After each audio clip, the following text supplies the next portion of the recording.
Hello everyone. ఈరోజు వీడియోలో నేను మజ్జిగ చారుని అయితే ప్రిపేర్ చేస్తున్నాను. ఎండాకాలంలో చాలా చలువ చేసే రెసిపీ, చాలా బాగుంటుంది కదా. ఫస్ట్ అయితే దీనికోసం పెరుగును అయితే ఒక గిన్నెలోకి తీసుకొని ఇలా మజ్జిగ కవ్వంతో అయితే చిలుకుతున్నాను. ఇలా చిలికిన తర్వాత దీనిలోకి కొద్దిగా ఉప్పును కూడా అయితే యాడ్ చేసుకున్నాను. అలాగే 2 పచ్చిమిర్చిల ముక్కల్ని ఇంకా 2 ఉల్లిపాయల ముక్కల్ని కూడా అయితే యాడ్ చేస్తున్నాను. ఇప్పుడు వీటన్నిటిని అయితే ఒకసారి బాగా మిక్స్ చేసుకోవాలి.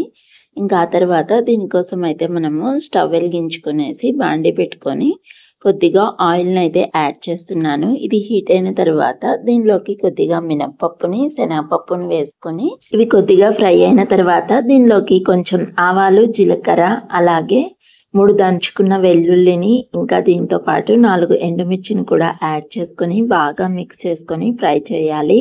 ఇంకా కొద్దిగా పసుపుని కూడా యాడ్ చేశాను. ఫైనల్లో కరివేపాకుని, కొత్తిమీరని యాడ్ చేసుకొని ఒకసారి బాగా మిక్స్ చేసేసి ఈ తిరువాత మొత్తాన్ని మజ్జిగలో యాడ్ చేసామంటే మజ్జిగ చారు రెడీ. చాలా ఈజీ, టేస్ట్ అయితే బాగుంటుంది. Please like, share and subscribe.